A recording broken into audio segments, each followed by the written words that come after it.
মধ্যে পটিয়াতে ব্যতিক্রম অনেকগুলো কার্যক্রম করেছি, যা প্রসারে নয়, মানুষের হৃদয়ে দৃষ্টি আকর্ষণ হয়েছে। মানুষ বিভিন্ন জায়গায় বিভিন্ন সময়ে এফএস ক্লাবকে নিয়ে প্রশংসা করছেন। এটি আমাদের জন্য অত্যন্ত গৌরবের।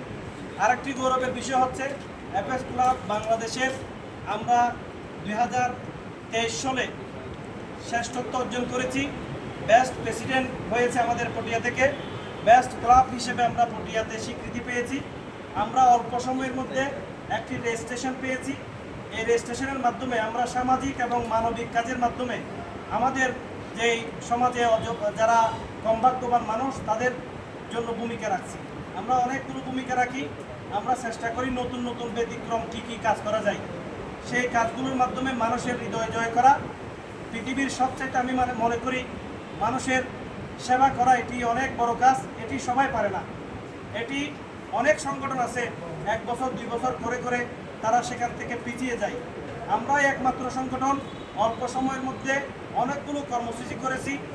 একেবারে যেগুলো নতুন নিত্য প্রোগ্রাম, যে গত কুরবানে আমরা একটি প্রোগ্রাম করেছি। অসহায় মানুষরা মাংস পায়, কিন্তু তারা মশলার জন্য রান্না করতে পারে না। কুরবানির মাংস অনেক ফ্রিজে ভর্তি করে রাখে, মশলার কারণে তারা মাংসগুলো রান্না করে খেতে পারে না। আমরা তাদেরকে এই কুরবানে মশলা বিতরণ করেছি। আমরা প্রতি বছর ছিন্নমূল শিশু কিশোরদের বাচ্চাদের খুঁজে তাদেরকে পাঞ্জাবি জামা কাপড় বিতরণ করি। কুরবানির সময় ঈদের সময় তাদেরকে নতুন পোশাক বিতরণ করি। গ্রাম পর্যায়ে যারা একেবারে গরিব মানুষ তাদেরকে আমরা বিভিন্নভাবে চাল থেকে শুরু করে বিভিন্ন সহযোগিতা করে আসছি। আমরা চাই এই মানবিক কাজগুলো আজকাল মানুষ করতে চায় না। অনেককে বলে যে মানবিক কাজ করলে তাদের লাভ কী, তাদের বিষয় কী। অনেকগুলো মানুষ অনেক সংগঠন পটিয়াতে আমরা দেখছি মানবিক কাজ করতে বলে ভাই নিজের টাকা পয়সা দিয়ে এগুলো ভালো লাগে না, এগুলো কী করবো। আমাদের তো বিভিন্নভাবে রাজনীতিতে ব্যবহার করার জন্য আজকে যে আমরা কিশোর ক্যাম্প হচ্ছে সমাজ পরিবর্তন হয়ে গেছে। একটা পানসাল্লা হলে গ্রাম পর্যায়ে একসময় সমাজের মানুষ ডাকতো যে পানসাল্লা হতো একটা বিয়ে হলে, কিন্তু আজকে সেই পানসাল্লার কোনো বিষয় আমরা চোখে দেখতে পাই না। আজকে সমাজে বিভিন্নভাবে কিশোর গ্যাংরা নেতৃত্ব দিচ্ছে, বড় বড় লিডার বানাচ্ছে। এই ছোটো ছোটো বাচ্চারা আজকে সমাজে বিপদগামী হচ্ছে, লেখাপড়া থেকে পিছিয়ে যাচ্ছে। তার একমাত্র কারণ হচ্ছে আমাদের সমাজ ব্যবস্থা নেই। আমাদের সমাজ ব্যবস্থা যদি ফিরিয়ে না আসে, আমরা আজকে রাষ্ট্রের নেতৃত্ব দিচ্ছি, আজকে মুক্তিযোদ্ধারা আজকে সমাজে কতদিন তারা বাঁচবেন? তারা হয়তো একদিন অবশ্যই এই দেশ থেকে চলে যাবে। একজন মুক্তিযুদ্ধ বেঁচে থাকবে না, একজন করে ক্রমান্বয়ে কমে যাচ্ছে। কিন্তু তারা যে দেশটা স্বাধীন করেছেন কি জন্য, তাদের যে চিন্তা চেতনা কী ছিল, আজকে তারা সেখান থেকে বঞ্চিত। তাদেরকে এখনও সংগ্রাম করে বেঁচে থাকতে হচ্ছে।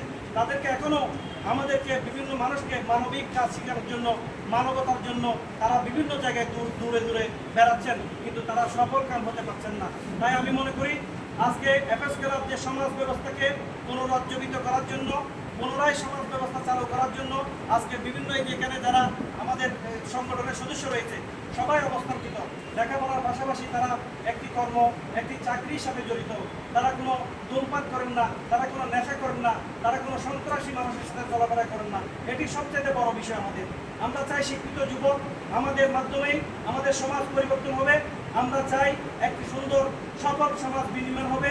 কোনো কম ভাগ্যবান মানুষ থাকবে না, কোনো অর্থনৈতিক কারণে লেখাপড়া মানুষ করতে পারবে না, ছাত্ররা লেখাপড়া করতে পারবে এরকম মানুষ থাকবে না।